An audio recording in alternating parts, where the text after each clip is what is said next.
আজ আমি শেয়ার করছি দুধ সিমুই বা সিমুইয়ের পায়েস, যেটাই বলবেন না কেন।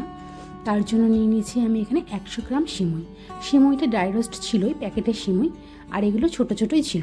যেগুলো বড় প্যাকেটের সিমুই সেগুলোকে টুকরো টুকরো করে নেবেন, তাহলে কিন্তু সিমুইটা বেশি ভালো হবে। তো ঘিয়ের মধ্যে সিমুইটাকে একটু নাড়াচাড়া করে নেব, খুব বেশি ভাজবো না, কারণ সিমুই কিন্তু খুব তাড়াতাড়ি কালো হয়ে যায়। যেহেতু ঘি দেওয়া আছে, ঘিয়ের পরিবর্তে আপনারা সাদা তেলও দিতে পারেন। তো সিমুইটাকে একটু নাড়াচাড়া করে নিচ্ছি। এর মধ্যেই আমি কাজু আর কিশমিশটা দিয়ে দেব। আজকে আমি যেভাবে সিমুইটা রান্না করছি এইভাবে একবার ট্রাই করে দেখবেন, খুব ভালো খেতে হয়, টেস্ট হয়, আর রঙটাও খুব সুন্দর আসে।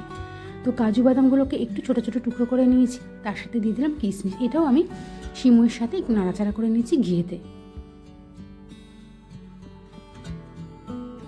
এবার সব কিছু আমি নামিয়ে রাখছি। এখানে নিয়েছি 2 টেবিল চামচ চিনি। চিনিটাকে আমি ক্যারামেল করব। কড়াইতে এই মুহূর্তে কিচ্ছু নেই, চিনিটা দিয়ে দিলাম। চিনিটাকে সমানে কিন্তু নেড়ে যেতে হবে, নাড়তে নাড়তে চিনিটা একটু কালার চলে আসবে। এই সময় কিন্তু গ্যাসের ফ্লেম একদমই লো রাখতে হবে। তো দেখুন চিনিটা কিন্তু কালার চলে এসছে। সমানে নাড়তে নাড়তে কিন্তু চিনিটা কালার চলে এসছে। এইবার এই অবস্থাতে আমি দুধটা দিয়ে দেবো। অল্প সামান্য আগে দুধ দিয়ে আগে মিশিয়ে নেবো চিনিটার সাথে। একবারে যদি সব দুধটা দিয়ে দিই না, তখন চিনিটা ডেলা পাকিয়ে যাবে। তো প্রথমে অল্প একটু দুধ দিয়ে ভালো করে মিশিয়ে নেব, তারপরে পুরো দুধটা দেবো। এখানে আমার 1/2 লিটার দুধ আছে, আর দুধটা ফুল ক্রিমযুক্ত দুধ হলে কিন্তু বেশি ভালো হবে। যদি পাতলা দুধ বা গরুর দুধ হয় তাহলে একটু ফুটিয়ে নেবেন দুধটাকে প্রথমে, তাহলেও কোনো সমস্যা হবে না। এখনই কিন্তু খুব সুন্দর একটা রং চলে এসছে। এবার সমানে একটু দুধটাকে নেড়ে যেতে হবে।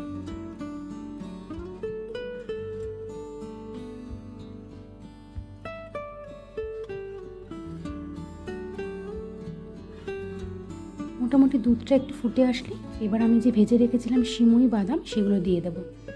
দুধটা কিন্তু একদম রুম টেম্পারেচারে থাকলে ভালো হবে। ফ্রিজ থেকে বার করে সঙ্গে সঙ্গে দেবেন না, তাহলে কিন্তু দুধ কেটে যাবে। আর একদম খুব ফুটন্ত দুধও দেবেন না চিনির মধ্যে, তাহলেও কিন্তু কেটে যেতে পারে। হালকা উষ্ণ দুধ দেবেন। তো এই অবস্থায় আমি দিয়ে দিচ্ছি 4টে এলাচ ফাটিয়ে। যারা এলাচের দানা পছন্দ করেন না তারা ফাটিয়ে দেবেন না, আস্তই দিয়ে দেবেন। এবার ভেজে রাখা সিমুইটা আমি দিয়ে দিলাম। সিমুইটা দেওয়ার পর খুব ভালোভাবে নেড়ে যেতে হবে। দেখুন কত সুন্দর রং চলে এসছে। এটা আরও ফুটবে। আর দেখুন কড়াইয়ের চারপাশে একটু সরও পড়ে গেছে।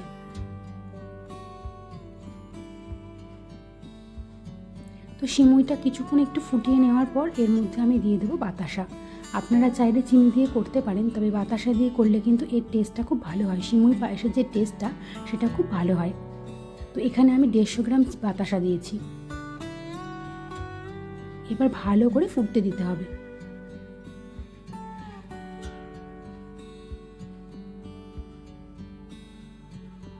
কিছুক্ষণ ফুটিয়ে নিয়ে বাতাসাগুলো গলে গেলেই কিন্তু মোটামুটি সিমুইটা রেডি হয়ে আসবে। এইভাবে একবার ট্রাই করে দেখবেন, খুব ভালো হয় সিমুইটা খেতে। তবে এই সিমুইটা ঠান্ডা করে ফ্রিজে রেখে খেলে কিন্তু আরও বেশি ভালো খেতে লাগে।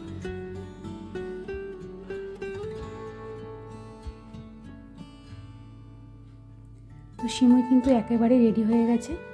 যদি ভালো লাগে চ্যানেলটাকে সাবস্ক্রাইব করবেন, আর আমার রান্নাগুলো যদি ভালো লাগে অবশ্যই আমাকে কমেন্ট করে জানাবেন, লাইক করবেন, শেয়ার করবেন।